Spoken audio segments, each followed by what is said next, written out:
ये जो सैटेलाइट तस्वीर आप देख रहे हैं, ये चीन के एक्साइचिन वाले सीक्रेट मिलिट्री बेस पर सबसे ताजा और सबसे बड़ा सबूत है। 27 सितंबर को चीन की commercial space launcher company CS space ने एक रॉकेट की टेस्टिंग की थी। हिमालय के पहाड़ों के बीच रॉकेट लॉन्चिंग किसी रहस्य से कम नहीं था। अमेरिका ने अपने पावरफुल सैटेलाइट के जरिए इस टेस्टिंग को ट्रैक करने की कोशिश की। सीक्रेट टेस्ट फायरिंग की लोकेशन पता चली तो अमेरिका दंग रह गया। ये रॉकेट एक्साइचिन से फायर किया गया था, वो जगह है जो है तो भारत का हिस्सा, लेकिन वहां चीन का कब्जा है। एक विवादित इलाके में चीन ने मिलिट्री बेस बना लिया और किसी को भनक तक नहीं लगी। इस बेस के पीछे चीन ने पानी की तरह पैसा बहाया है, सिर्फ इसलिए ताकि हिमालय की गोद में कोई उसे मॉनिटर ना कर पाए।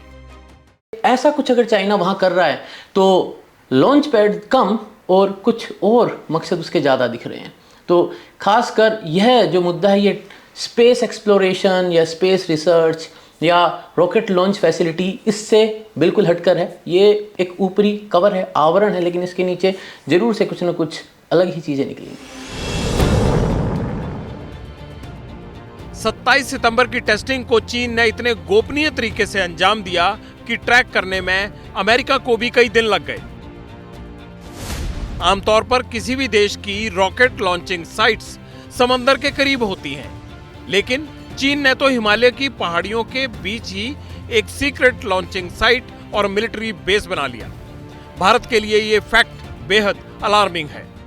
ये शायद इस इलाके को टारगेट करने के लिए, ताकि हिमालय के पार और जो भारत के इलाके को टारगेट करने के लिए ये किया गया। ये शायद प्रशिक्षण किए जा रहे हैं, स्टडी किया जा रहा है कि किस प्रकार से इसको भारत के खिलाफ इस्तेमाल किया जाए। सैटेलाइट तस्वीरों में जो इंफ्रास्ट्रक्चर दिख रहा है, उसे देखकर ऐसा लगता है कि एक्साइचिन में सीक्रेट मिलिट्री बेस बनाने में चीन कई साल से जुटा हुआ था। यानी जब चीन का वायरस दुनिया में लाशें बिछा रहा था, तब भी चीन एक्साइचिन में लॉन्चिंग साइट बनाने में जुटा था।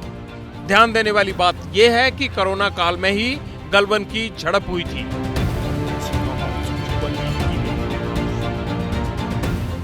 Uh, 2020 से जो ट्रूप मोबिलाइजेशन हुआ है, चाइना का मोबिलाइजेशन के बाद, इससे ये हमारा इंफ्रास्ट्रक्चर डेवलपमेंट काफी हद तक इंप्रूवमेंट हो गया है। नए नए रोड्स बन रहे हैं, नए नए ALGs, हेलीपोर्ट, ये सारे बनते जा रहे हैं। ट्रूप्स की एकोमोडेशन इंप्रूव होते जा रहा है। बीते साल दिसंबर में भी चीन की एक बड़ी साजिश से पर्दा उठा था, जब ये पता चला था कि चीन ने पैंगोंग त्सो के पूर्वी किनारे के करीब 250 मीटर लंबी अंडरग्राउंड सुरंग बना ली है। ये प्रोजेक्ट जितना महंगा था, उतना ही जटिल भी, और ऐसा करने के पीछे चीन की PLA का मकसद था सेना के बेस और अटैक प्लेटफॉर्म्स को सैटेलाइट की नजर में छिपाना, ताकि सरप्राइज अटैक करने में आसानी हो। इसी साल मई के महीने में यह पता भी चला कि उत्तराखंड से सटे बॉर्डर के अपने हिस्से में चीन बॉर्डर डिफेंस विलेज बना रहा है, जो कि LAC से सिर्फ 11 किलोमीटर की दूरी पर है। जून महीने में खबर आई कि पूर्वी लद्दाख से सटे LAC पर चीन ने सोलर और हाइड्रो प्रोजेक्ट शुरू किए हैं। कुछ ही दिन पहले पेंटागन ने military and security development launching the People's Republic of China के नाम से एक रिपोर्ट सार्वजनिक की। इसमें बताया गया कि चीन ने LAC के तीनों सेक्टर में नई सड़कें बनाई, भूटान बॉर्डर पर नए गांव बसाए। रिपोर्ट में LAC के करीब एक एयरपोर्ट और कई हेलीपैड का भी जिक्र है। LAC पर चीन की साजिशों के जाल को काटने के लिए भारत ने भी तेजी से इंफ्रास्ट्रक्चर डेवलप किया है। LAC के करीब नया लैंडिंग क्राफ्ट तैयार हो चुका है, तो DS-DBO रोड पर टैंक वाले पुल और नए एयरफील्ड तैयार किए जा रहे हैं। सीमा पर इंफ्रास्ट्रक्चर का बजट भी सरकार ने बढ़ाकर 14,387 करोड़ रुपए कर दिया है।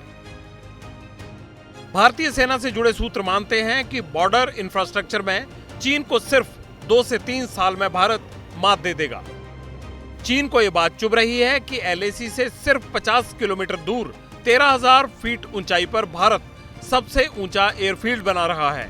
भारत को पता है कि चीन बातों से समझने वाला नहीं है, इसीलिए चीन को उसी की भाषा में जवाब देने की तैयारी इधर से भी तेज करने की जरूरत है।